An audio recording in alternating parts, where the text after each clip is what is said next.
আমি যোৱাকালি ৰাতি প্ৰায় 10মান বজাত আমি এটা খবৰ পাই পেলাই চালনালৈ আমি হাতী ইনফৰমেশ্যন উলিয়াবলৈ গৈ আছিলোঁ। তেনেকুৱাতে আমি নেশ্যনেল হাইৱে NH-37ত আমি দেখিলোঁ এটা প্ৰকাণ্ড অজগৰ, বাৰ্মিজ পাইথন।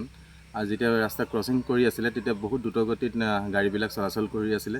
যেতিয়া মই দেখিলোঁ গাড়ীৰ পৰা দেখিলোঁ এটা মানে পাৰ হোৱা মুহূৰ্তত পাইথনটো আমি লগে লগে ৰাখি গাড়ীখিনি ছাইড কৰিলোঁ, ৰখাবলৈ চেষ্টা কৰিলোঁ আৰু তাক সুন্দৰভাৱে সি একচুৱেলি ইটো পাৰৰ পৰা ইটো পাৰলৈ গৈ আছিলে আৰু যিফালে গতি কৰিছিলে সেইফালে আমি তাক দিবলৈ চেষ্টা কৰিলোঁ আৰু তাক মেইন ৰাস্তাৰ মাজৰ পৰা ধৰি তাক এটা মানে সুন্দৰ স্থানত তাক দিয়া হ'ল, য'ত নিশ্চিতভাৱে তাৰ হয়তো মৃত্যু আছিলে কালি।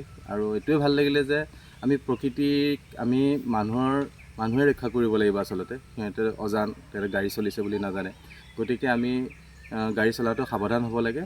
আৰু য'ত এনেকুৱা ক্ৰচিংবিলাকত বা তেনেকুৱা ফৰেষ্ট ডিপাৰ্টমেণ্টে চাব লাগে যাতে হাতীকে ধৰি অন্য জীৱ জন্তু পাৰ হোৱা জেগাত আমি সাৱধানতা অৱলম্বন কৰিব লাগে। সেইটো আমাৰ মানৱ জাতি হিচাপে আমাৰ কৰ্তব্য। গতিকে সেই সাপটো যেতিয়া বাচিছে তেনেহ'লে তাৰ সেই ক্লাইমেট যিখিনি তাৰ ভাৰসাম্যতা সি ৰক্ষা কৰিব। গতিকে আমি প্ৰতিটো জীৱ জন্তু বচোৱাৰ আমাৰ নৈতিক দায়িত্ব বুলি আমি মানৱ জাতিয়ে ভাবিব লাগে।